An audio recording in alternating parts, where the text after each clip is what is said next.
नमस्ते बच्चों। क्या आपको पता है कि जो कैरेक्टरिस्टिक इक्वेशन आप बनाते हो मैट्रिक्स के अंदर a minus lambda I equals to zero, उसके बारे में आपको एक बात बताता हूँ और उस पर बेस्ड एक अच्छा क्वेश्चन कराऊंगा कि जब आप इसकी कैरेक्टरिस्टिक इक्वेशन बनाते हो तो आपकी इक्वेशन आती है जैसे एक लैम्डा माइनस वन, है ना। एक एग्जांपल ले रहा हूँ, जैसे lambda minus two lambda minus three equal to zero, ये इक्वेशन आती है आपकी। और फिर आप क्या करते हो, एक मान लीजिए एक मैट्रिक्स दिया हुआ था और आपने ए माइनस लैम्डा आई का डिटर्मिनेंट जीरो किया और आपकी ये इक्वेशन बन गई। तो आप क्या करते हैं भैया कि ए माइनस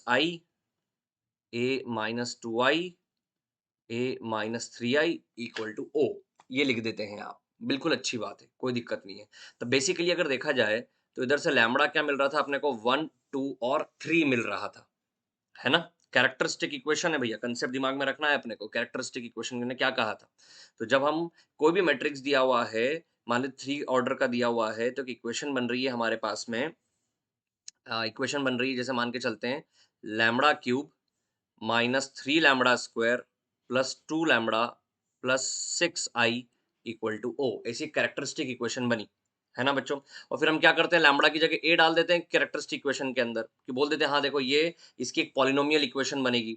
अब इसके जो तीन रूट होंगे बच्चों, लैम्बडा वन, लैम्बडा टू और लैम्बडा थ्री, इसके जो भी तीन रूट होंगे, ठीक है, उसके बारे में आज मैं बताता हूँ कि a minus lambda I equal to O के बारे में तो ये आ गई, लेकिन अगर मान लो a स्क्वायर का कैरेक्टरिस्टिक इक्वेशन निकालने को बोल दिया गया, तो वो जो भी इक्वेशन आएगी, है ना, मान लो लैम्बडा में कोई भी इक्वेशन बनी है, a lambda cube plus b lambda square plus c lambda plus d, तो a स्क्वायर के कैरेक्टरिस्टिक इक्वेशन के जो रूट्स होंगे वो हो जाएंगे लैम्बडा वन का स्क्वायर, लैम्बडा टू का स्क्वायर और लैम्बडा थ्री का स्क्वायर। ध्यान रखना बच्चों, ये बात दिमाग में डाल देना एकदम, कि ए के अगर कैरेक्टरिस्टिक इक्वेशन आपने बनाई, अगर उसके roots lambda one lambda two और लैम्बडा थ्री थे, तो ए स्क्वायर के क्या हो जाएंगे बच्चों, lambda one square lambda two square और लैम्बडा थ्री स्क्वायर। और वैसे ही ए क्यूब के क्या हो जाएंगे बच्चों, lambda one cube lambda two cube और लैम्बडा थ्री क्यूब। वैसे ही ए की पावर फोर के क्या हो जाएंगे, power four power four power four. ये कंसेप्ट पर बेस्ड एक बहुत अच्छा सवाल आपको मैं दिखाता हूँ और उस पर हम चर्चा करेंगे थोड़ी-सी, है ना? तो हमेशा ध्यान रखना कि जब भी कैरेक्टरिस्टिक इक्वेशन बनाओ, तो आपने ए की कैरेक्टरिस्टिक इक्वेशन बना ली, उसको लैम्बडा के 3 वैल्यूज़ आ रही थी, तो आप सभी लोग इस बात का ध्यान रखना कि अगर ए स्क्वायर की कैरेक्टरिस्टिक बनाऊँगा, तो उसमें जो लैम्बडा 1, लैम्बडा 2, लैम्बडा 3 जो रूट्स थे, उसके मतलब जो रूट्स होंगे, वो लैम्बडा 1 स्क्वायर, लैम्बडा 2 स्क्वायर और लैम्बडा 3 स्क्वायर हो जाएँगे और ए क्यूब में वही क्यूब हो जाएगा। वैसे कितनी भी पावर हो, मान लो ए की पावर 20 में डील कर रहे हो, तो वो आ जाएगा लैम्बडा 1 की पावर 20, लैम्बडा 2 की पावर 20 और लैम्बडा 3 की पावर 20। ध्यान रखना इस बात को। अब एक क्वेश्चन की ओर चलते हैं। बच्चों ये वाला क्वेश्चन बहुत इंपॉर्टेंट क्वेश्चन है। इस क्वेश्चन के अंदर ऑलमोस्ट आप मान के चलिए कि 2 से 3 प्रॉपर्टीज़ आपकी रिकॉल हो जाएगी और एक बहुत इंपॉर्टेंट कांसेप्ट भी आपके दिमाग में घुस जाएगा, है ना? वो इंपॉर्टेंट कांसेप्ट क्या है आज समझते हैं। यहाँ पर हमको क्वेश्चन में बोला गया है कि ए मैट्रिक्स दिया हुआ है और डिटर्मिनेंट ऑफ ए की पावर 4 निकालना है और डिटर्मिनेंट ऑफ ए की power 10 minus adjoint of 2a की पावर 10। थोड़ा-सा कॉम्प्लिकेट कर दिया और दिमाग में ये बोलते क्या हमें ए की पावर 10 निकालना पड़ेगा? हो सकता है निकालना पड़ जाए और निकालना भी पड़े तो डरना नहीं। अब ध्यान रखना कोई ना कोई पैटर्न ज़रूर फ़ॉलो हो रहा होगा और अगर पैटर्न नहीं दिख रहा आपको, तो चलिए थोड़ा-सा दिमाग लगाते हैं। मैंने डिटर्मिनेंट ऑफ ए निकाल के रखा है बच्चों, वो है -2, आप सभी लोग निकाल सकते हैं। उसके बाद एक प्रॉपर्टी लिखी है बच्चों, A into adjoint of A is determinant of A into I n. I जो है एक आइडेंटिटी मैट्रिक्स है और एन जो है मतलब कि उसका ऑर्डर, तो इसका यहाँ पे 2 है, तो यहाँ पे आई 2 हो जाएगा। तो ए इंटू एडजॉइंट ऑफ ए, ये प्रूफ कैसे होता है? बहुत सिंपल है। एडजॉइंट ऑफ ए दिख रहा है आपको, upon determinant of A, determinant से डिवाइड कर दिया भैया। अब A upon adjoint of A क्या होता है, मतलब adjoint of A upon determinant of A क्या होगा, ए इनवर्स होगा। और ये गया मतलब उसे कटता नहीं है, बेसिकली वो आइडेंटिटी मैट्रिक्स हो गया इनटू डिटर्मिनेंट ऑफ ए। तो ध्यान रखना A into adjoint of A होता है determinant of A into I n, है ना। ये प्रॉपर्टी इतनी काम आएगी आपको कि आप भूल नहीं पाओगे इसे, तो इसलिए दिमाग में रखना। अब ए इंटू एडजॉइंट ऑफ टू ए, ये निकालना है और ये देखते हैं क्या होगा, है ना? तो इसमें मैं क्या करता हूँ, वापस वही डिटर्मिनेंट ऑफ 2a से और डिटर्मिनेंट ऑफ 2a से मल्टीप्लाई डिवाइड कर दिया मैंने। अब ये कितना आ जाएगा बच्चों, 2a का इनवर्स, है ना? और ये कितना आ जाएगा, डिटर्मिनेंट ऑफ 2a। अब जब भी मैट्रिक्स से आप कुछ बाहर निकालते हो तो एक ही बार बाहर निकालते हो, तो ये हो जाएगा 2 इनवर्स, है ना? Into determinant of sorry into A inverse, और डिटर्मिनेंट से बाहर निकालोगे तो आप क्या करोगे? ठीक है, ठीक है, ठीक है, ठीक है, 1 मिनट रुको। हाँ बच्चों, अब मैंने यहाँ से बाहर निकाला, तो 2 कितनी बार बाहर आएगा? जितनी नंबर ऑफ रोज़ होंगी भैया, तो कितनी रो हैं? 2, 2 स्क्वायर इंटू डिटर्मिनेंट ऑफ ए, है ना? अब आप बताइए, 2 इनवर्स से एक 2 कैंसल हो गया, ए इंटू ए इनवर्स मिलकर आइडेंटिटी मैट्रिक्स हो गया, और ये क्या आ जाएगा बच्चों? 2 times determinant of A into identity matrix. Determinant of A -2 है, तो कितना आ गया? -4 इंटू आइडेंटिटी मैट्रिक्स। तो ए इंटू एडजॉइंट ऑफ 2a कितना आ गया बच्चों? -4 इंटू आइडेंटिटी मैट्रिक्स, है ना? खुद से भी डिराइव कीजिए और बताइए। मैं हर क्वेश्चन में कभी ना कभी कुछ ना कुछ एक ऐसा छोड़ूंगा चीज, जिससे आपको लगेगा यार ये क्या हो गया। ठीक है, कोई गलती कर सकता हूँ, कुछ गड़बड़ करके छोड़ सकता हूँ। ये सिर्फ इसलिए ताकि मुझे भी ये पता चल सके कि आप लोग उसको कंसेप्चुअली कर रहे हैं या बस देखा और सो गए, है ना? क्योंकि मैंने ये वीडियो इसलिए नहीं बनाया कि कितने सारे लोग देख रहे हैं, ये इसलिए बनाया कि जितने लोग देख रहे हैं उसमें से उसने कितना सारा सीखा, है ना बच्चों? तो a into adjoint of 2a के बारे में मुझे पता चला, -4 इंटू आइडेंटिटी मैट्रिक्स। अब मुझे वैल्यू किसकी निकालनी है? डिटर्मिनेंट ऑफ a की power 4 plus determinant of a की power 2a 10 minus of adjoint of 2a की पावर 10, है ना बच्चों? अब मैं क्या कर रहा हूं, जरा ध्यान से देखें। मैं डिटर्मिनेंट ऑफ a की पावर 10 मल्टीप्लाई डिवाइड कर रहा हूं इसका।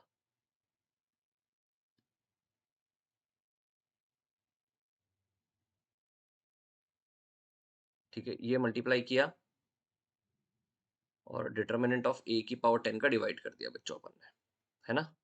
तो ये बनेगा डिटर्मिनेंट ऑफ ए की पावर 4, और ए की पावर 10 अंदर चला जाएगा, क्योंकि हम ये जानते हैं कि डिटर्मिनेंट ऑफ ए बी को हम क्या लिख सकते हैं? Determinant of A into determinant of B. तो ये अंदर चला जाएगा तो कितना आ जाएगा? ए की पावर 20, और ये चला जाएगा तो कितना आ जाएगा? ए इंटू एडजॉइंट ऑफ 2a और पूरे की पावर 10, क्योंकि ये भी पावर 10 ये भी पावर 10 है, और नीचे कितना आ जाएगा? डिटर्मिनेंट ऑफ ए की पावर 10, है ना? अब a into adjoint of 2a की वैल्यू कितनी है बच्चों?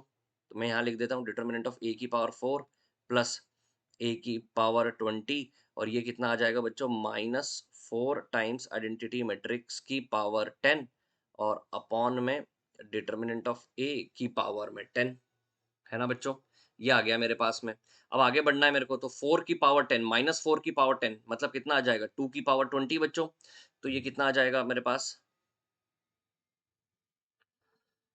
कि डिटर्मिनेंट ऑफ a की power 4 plus determinant of a की पावर 20 माइनस 2 की पावर 20 इंटू आइडेंटिटी मैट्रिक्स, क्योंकि आइडेंटिटी मैट्रिक्स की पावर में कुछ भी करो कोई दिक्कत नहीं होती, और डिटर्मिनेंट ऑफ a की पावर में 10, है ना? अब ये आ गया बच्चों हमारे पास में, है ना?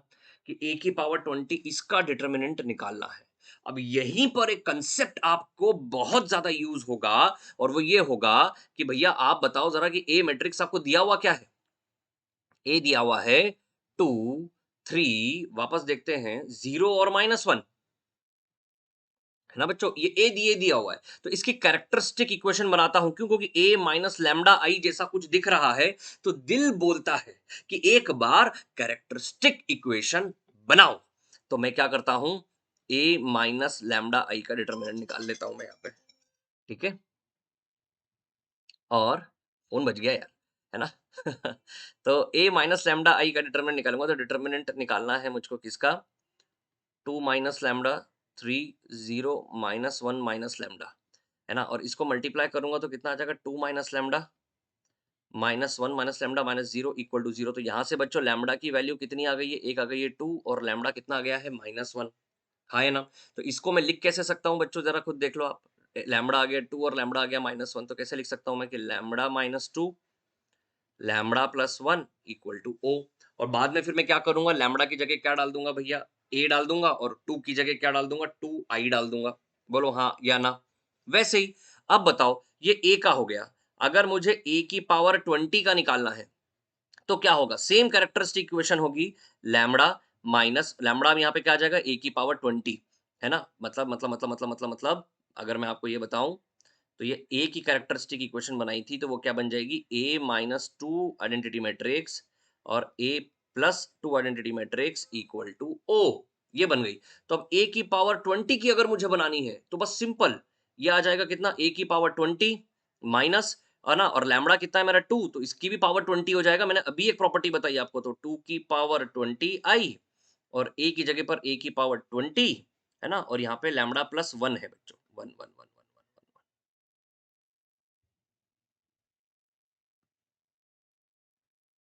तो लैम्बडा की जगह आ जाएगा ए प्लस आई।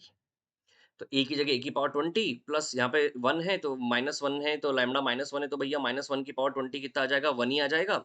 और ये कितना आ जाएगा भैया, बताओ बताओ बताओ बताओ बताओ, ए माइनस लैम्बडा आई है ना, तो ए माइनस लैम्बडा आई है, तो भैया ये कितना आ जाएगा, ए की पावर 20, बताओ, है ना, बताओ यार, सोचो यार, सोचो सोचो सोचो, लैम्बडा प्लस 1 तो ये कितना आ जाएगा, ए की पावर 20 और और माइनस और माइनस और माइनस 1 की पावर 20 माइनस माइनस 1 की पावर 20 कितना होगा, 1, है ना, आई इक्वल टू ओ। तो बताओ ये किसकी कैरेक्टरिस्टिक इक्वेशन बनी बच्चों, बताओ, ए की पावर 20 की बनी, कुछ नहीं किया मैंने। लैम्बडा था ना मेरा 2, तो ए की पावर 20 का लैम्बडा कितना हो जाएगा बच्चों, 2 की पावर 20, और ये कितना का माइनस 1 की पावर 20 मतलब 1। तो बताओ वापस लिख दिया मैंने कि लैम्बडा माइनस 2, तो 2 की पावर 20 माइनस दिस और दिस माइनस दिस करके इक्वेशन लिख दी। अब दो मैट्रिक्स का प्रोडक्ट नल मैट्रिक्स आ रहा है, एक और प्रॉपर्टी यूज हो रही है कि अगर दो मैट्रिक्स का प्रोडक्ट नल मैट्रिक्स आ रहा है तो आप क्या करोगे, है ना, आप ये देखोगे कि सबसे पहली बात तो ऐसा जरूरी बिल्कुल नहीं है कि अगर दो मैट्रिक्स का प्रोडक्ट नल मैट्रिक्स आ रहा है तो इन दोनों में से किसी एक को नल मैट्रिक्स होना पड़ेगा, ऐसा कोई जरूरी नहीं है ना। दोनों ऐसे मैट्रिक्स हैं जो दोनों ही नल मैट्रिक्स ना हो, लेकिन तब भी उनका प्रोडक्ट नल मैट्रिक्स आ सकता है। ठीक है, अब हमको एक बात करनी है कि अगर नल मैट्रिक्स कब आएगा, क्या ऐसा करेंगे कि नल मैट्रिक्स आएगा। तो हमको क्या करना है बच्चों, हमको सबसे पहले ये देखना है कि हम दोनों का इनवर्स निकाल सकते हैं कि नहीं। अब बताओ अगर मैंने ए इनवर्स का मल्टीप्लाई कर दिया और null matrix into A inverse तो वही होगा, तो बी की वैल्यू कितनी आ गई, ओ, तभी होगा दूसरा मैट्रिक्स नल मैट्रिक्स। और अगर मैंने यहाँ पे एक बी की जगह बी इनवर्स का मल्टीप्लाई कर दिया, ठीक है, तो कितना आ जाएगा, ए इक्वल टू ओ आ जाएगा। थोड़ा मैंने नीचे लिख दिया है, तो ध्यान रखना बच्चों कि जब भी ए बी दो मैट्रिक्स का प्रोडक्ट बराबर नल मैट्रिक्स दिया हुआ हो, तो पहली कंडीशन कि इट इज नॉट नेसेसरी कि कोई एक मैट्रिक्स नल मैट्रिक्स ही होगा। लेकिन वो कब हो सकता है बच्चों पता है आपको, जब किसी एक का इनवर्स निकाल सकते हो, कॉपी में लिखना। मान लो मैं अगर ए का इनवर्स निकाल सकता हूं, तो ए इनवर्स का मल्टीप्लाई करूंगा तो देखो बी आ गया नल मैट्रिक्स, और वैसे ही बी के साथ। तो बताइए अगर दो मैट्रिक्स का नल मैट्रिक्स का प्रोडक्ट अगर नल मैट्रिक्स आ रहा है, तो कोई भी एक मैट्रिक्स अगर बी नल मैट्रिक्स कब होगा, जब ए का इनवर्स निकल सकता हो, और ए नल मैट्रिक्स कब होगा, जब बी का इनवर्स निकल सकता हो। और इनवर्स कब निकलता है, जब determinant not equal to zero हो। अब वैसे ही यहां पर देखिए दो मैट्रिक्स का प्रोडक्ट नल मैट्रिक्स आ रहा है, मतलब हमको दिया हुआ है कि ए की पावर 20 माइनस 2 की पावर 20 आई और a की power 20 minus I equal to null matrix. अब आप बताइए अगर इसका डिटर्मिनेंट निकालता हूं, है ना, अगर ये o है, a की पावर 20, है ना बच्चों, ये अगर o है तो a की पावर 20 हम देखते हैं, तो जरा क्या होगा अगर a की पावर 20 i के बराबर आ गया, मतलब ये पूरा o के बराबर हो गया, है ना, तो क्या होगा, इसका नल मैट्रिक्स इसका इनवर्स पॉसिबल होना चाहिए, है ना, और अगर ये नल मैट्रिक्स के बराबर आ गया तो इसका इनवर्स पॉसिबल होना चाहिए, हाँ या ना, बताओ, हाँ या ना, है ना। पर लेकिन ए की पावर 20 आप निकाल के देखेंगे तो वो आई के बराबर नहीं आ रहा, क्योंकि ए की पावर 20 का डिटर्मिनेंट भी आप देख लीजिए बच्चों, यहाँ पर वो 1 के बराबर नहीं आ रहा, कि अगर ए की पावर 20 आई हो गया तो मतलब डिटर्मिनेंट भी दोनों का सेम होना चाहिए। तो अगर डिटर्मिनेंट दोनों का सेम भी नहीं हो रहा तो मतलब ए की पावर 20 आई के बराबर नहीं हो रहा। तो अब ये अगर आई के बराबर नहीं है, ये नल मैट्रिक्स नहीं है, तो आप बताइए मतलब कि इसका डिटर्मिनेंट भी जीरो नहीं है, तो मतलब इसका इनवर्स पॉसिबल है। और अगर इसका इन्वर्स निकाल लेते हैं तो ये पूरा का पूरा कितना आ जाएगा बच्चों, नल मैट्रिक्स तो a की पावर 20 माइनस 2 की पावर 20 i जो है वो नल मैट्रिक्स के बराबर आ रहा है ना? और ये पूरा नल मैट्रिक्स में आ रहा है मतलब इसका डिटर्मिनेंट 0 और देखो इसका पूरा का डिटर्मिनेंट 0 तो मतलब क्या बन जाए डिटर्मिनेंट ऑफ a की पावर 4 और डिटर्मिनेंट ऑफ a है -2 तो उसकी पावर 4 करेंगे तो आंसर कितना आ जाएगा 16। बोलिए हाँ या ना? थोड़ा अच्छा सवाल है वापस से सोचिए। मैं फिर से बोलता हूँ बच्चों आपको कि a की पावर 20 माइनस i है ना? ए की पावर 20 माइनस आई का इन्वर्स निकाल सकते हैं कि नहीं? बिल्कुल निकाल सकते हैं क्योंकि ये नल मैट्रिक्स नहीं आ रहा, इसका डिटर्मिनेंट 0 नहीं है। आप चाहें तो ए की पावर 20 का डिटर्मिनेंट पर भी बात कर सकते हैं और अदरवाइज़ आप देखिए कि अगर ये नल मैट्रिक्स हो गया, तो ए की पावर 20 बराबर आई हो जाएगा और वो पॉसिबल नहीं है, तो इसका मतलब ए की power 20 is not equal to I. आप ए की पावर 20 को जज करके भी देख सकते हैं। तो मतलब कि इसका इन्वर्स पॉसिबल हो रहा है तो मतलब ये नल मैट्रिक्स के बराबर होगा और ये नल मैट्रिक्स के बराबर हो गया इसका मतलब इसका डिटर्मिनेंट 0 होगा तो आंसर आ गया 16। अब इस क्वेश्चन को बहुत शांति से सोचिए और मुझे मैसेज के थ्रू, सामने मिलकर, कमेंट के थ्रू, किसी के भी थ्रू मुझे बताइए कि इसमें आपको क्या दिक्कत आई। है ना बच्चों? चलो, शमैव जयते।